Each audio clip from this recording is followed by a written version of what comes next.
Everyone, here we are with writer-director Miguel Angel Ferrer, right? Uh, Yes. I practiced. Um, A uh, plus. he is the writer-director of the film Demonica, a short film. And the logline there is set in the most dangerous city in South America. An ex-gang member must travel through hostile territory in order to save his sister from a supernatural force. Miguel, how are you this morning? Oh, I'm doing fantastic. I'm great, great. Busy with work, which is fantastic, and actually here in Florida visiting some family. So just finished a little bit of a trip in Europe. So I'm happy to be here. Oh man, you have any jet lag or? Not I did, but I've been kind of tapering it off little by little. I stay a couple days in one place, then in another, then in another.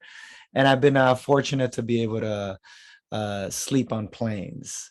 Oh So I my kind God, some people can't do that, you of, know? yeah. I have this system and I just knock out as much as I can. My system is Benadryl, but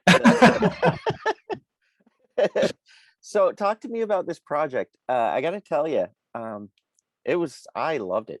I, I, wow. Uh, it was an extremely um, accomplished piece, uh, very visually stylized, and then just kind of blew me away. So nicely done. But how did this project come to be? Thank you, thank you. Well, it's something that I wrote. I had never dived into the horror genre. I loved the horror genre my entire life. But I never really dove into it as far as something that I could do to tell a story, or that I didn't find a vehicle for it, I guess. But obviously, some of my favorite films are horror films. Even something like Jaws, which is a monster picture. That Mm. nobody like really considers that a horror film, but it really is. It's a creature feature. It's just so well done. Things like Silence of the Lambs and The Sixth Sense and things that I grew up with. Alien, which is a fun a horror, a fun house horror film.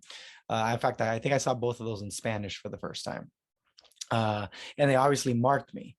As a kid, growing up in Venezuela, but you see Jaws and you never want to go in the ocean again. Uh, That happened and to then everybody. yeah, it's so well done that yeah. And then it was the same thing with Alien, even Jurassic Park. I remember the first time that I watched it, and I was blown away. I remember the day and even the movie theater that I went to in Caracas, and then I was terrified. I lived in a ninth floor of a building. I thought that the velociraptors were going to come and press the button, the elevator, go up, and then like open up my door and then Yeah, go in. because they learn, they can figure it Right, out. right. So there was always this allure and this call to different aspects of the genre that had been used in different movies. And then as I grew as an adult, I started watching like real straight horror, and I love the genre, but I never had like I guess maybe even the courage to like dive into it, because I respected it so much, Mm. and I still respect it. And it was I did a little experimental short film called Culpa, which pretty much I wrote on a Monday, and we shot on a Saturday here in Miami with some friends, and it came out pretty well. I did it as an exercise, and then once I did that, I said, you know what? Now I'm ready to tackle this subject, this genre, in a good way, in a way that I feel comfortable with. What's a story? And really, to me, it was when I landed on the characters, and the characters, how these characters don't believe that they deserve any forgiveness. These characters that carry this heavy cross, this heavy burden, this guilt, and how they find this redemption through sacrifice, through family, through faith, and through belief in themselves, the faith in really in themselves, in order to make everyday miracles happen. So once I landed on that, everything just started to fall like right in place as far as the story went. I really fell in love with that premise of those characters, and the ex gang member, as well as the Jesuit priest. I went to a Jesuit school my entire life, so those kinds of things kind of all came together and then developed the story as it stands. Mm. It's funny that you mention the like faith and things like that, because Friedkin looked at The Exorcist and told everybody that's not a horror film. He Hmm. said that's a movie about faith, Hmm. you know, um, and everything else around it is kind of ancillary. But is this a horror film, or is this a movie about faith? When I tell people that um it's a horror film, a lot of people say, oh, I don't watch horror films, because they scare me too much. And I said, well, you know what, there are some films, and I believe, and I hope that this is one of them, that when you finish the journey, you come out of it with a lesson. You come out of it thinking about what it's trying to tell you.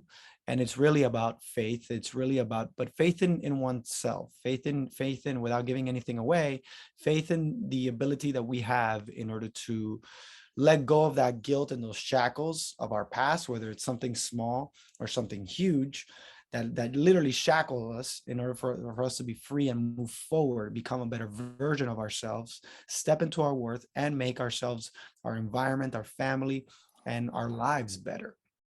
um, that's really, the part of the ingredients, I guess, for the story. And it's funny how you mentioned The Exorcist, because the priest that taught me, one of the priests that taught me in high school, is a Jesuit priest by the name of Father Cartaya, and he taught me astrophysics, and he also taught me theology, obviously.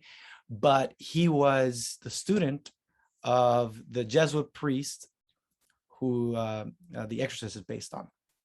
Oh, wow. Yeah, So it came like full circle. yeah. Now, So that's yeah, kind of cool. yeah. Uh, what was Francisco's character, was Father Lopez based on anybody that you knew? Was it based on that teacher, It's or? it's it's based on actually a couple of them. I have this deep respect. I'm a very spiritual person. I'm not necessarily religious, but I grew up Catholic, and I have a very deep respect for the Jesuits, because they are. I mean, I say that if we lived in Star Wars, they'd be the Jedi's. It takes like 14 years for you to become a Jesuit. You have to be very, very well educated, know 8 languages. And some of these guys, the things they did, I mean, just one of them, when at 18 years of age, went to Poland to save Jews from the Holocaust, and to save some of his friends. And he's would spend 3 years there saving people um, in Europe, and like kind of doing an underground railroad. I forgot to where, but these guys have like major uh, balls, I guess, in order to, or courage, I guess, to say it correctly.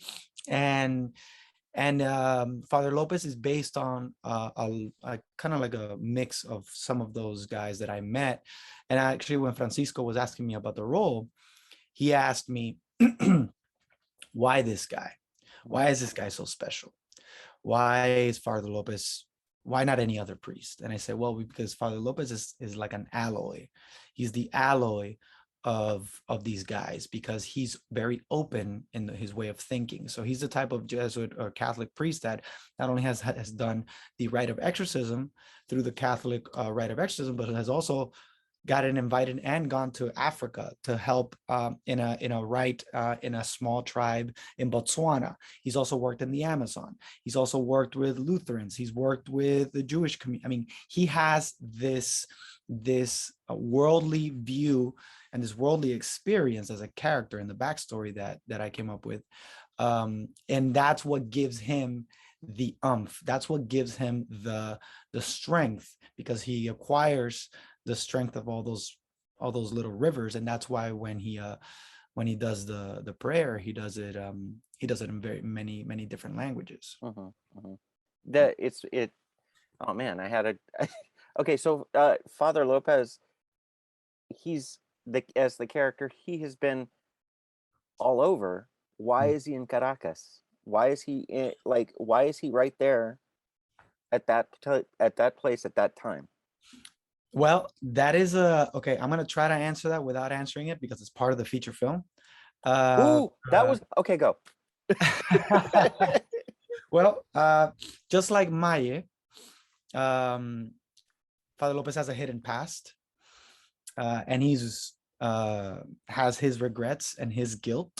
That is his cross that is weighing him down, and they're mirror images of each other. Those characters, in a way, and there is an incident that happens in his past that makes him go from the the fourth batter in the lineup, the all-star, the power forward for the Vatican, to an outcast. A something happens, and as the Catholic Church does sometimes, if not all the time, when something happens, they grab their priests and their people and they put them like in a secluded area, kind of off, so that nobody can like get to them and there's no press around them, etc. So he's kind of been a bit excommunicated, let's just say, for something that happened involving his ability to exercise in his Mm. past. Well, Yeah. he should never have gotten involved in Amway. That's all I'm saying. Yeah, the film. I think one of my favorite little throwaway moments, literally, in the movie was him walking down the alley and then tossing the jacket on the little kid. Have you been to that area, Yeah. or Yeah, we I were there. mean, what's it like being there?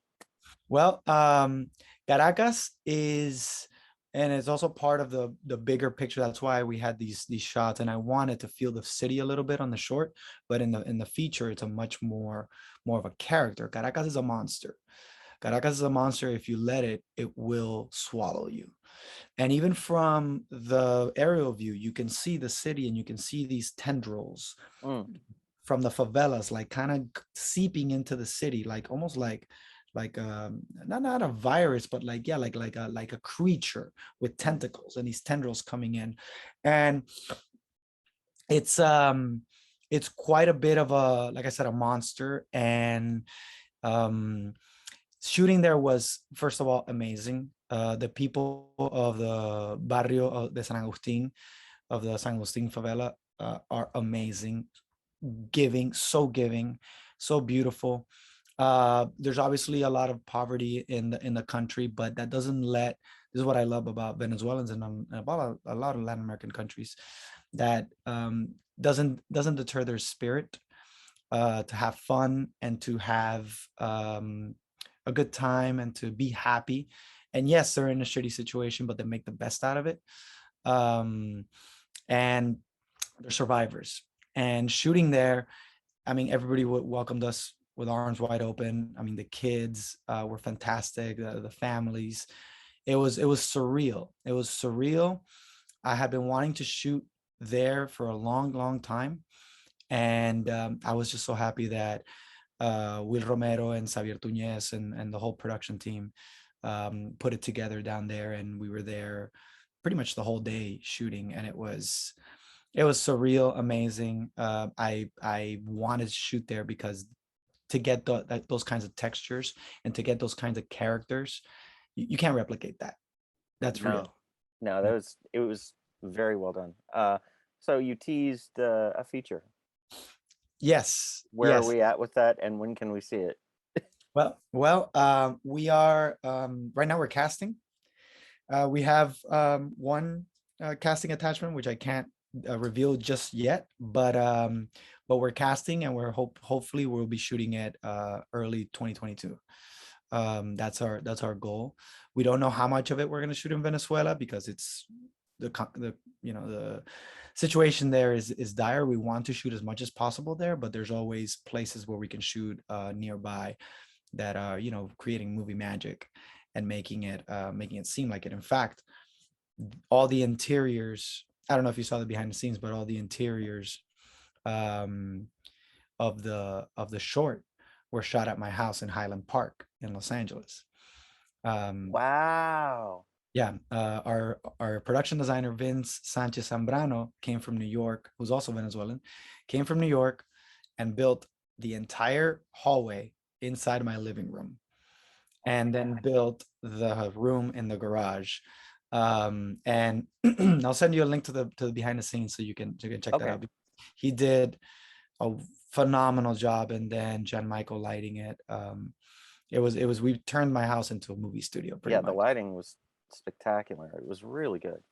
Um, yeah, so that's, I mean, I just want to see, I kept thinking watching it, I was like, I want to see a bigger version of this because it felt like such a polished mm, piece of storytelling Thank you. that could be, expounded upon. Thank So, you. And I have, and we have, and I'm super excited about it. Just the amount of character development that you can have, and then we have in the feature, and as well as the expanding that universe and really like letting the audience dive into what it is, what it would feel like to have this journey from the church all the way to the brothel hmm, in Caracas, with gang filled territory, corrupt cops, good cops, people chasing you. It's a bit of it's a kind of an end of watch kind of feel to yeah, it. Um, but I'm super excited about it, and hopefully we get to do that very soon. yeah, can't wait. And keep us posted because we'd love to see it. So, Yeah, we'll do. excellent. Well, everybody, this was Miguel Angel Ferrer, and he wrote and directed Demonica, and basically we're just waiting for the feature now. So, um, so, Yeah. so thank you so much for your time, and best of luck on this. But keep in touch, please. Thank you, Norman. Thank you so much. All right, buddy, take care. Bye.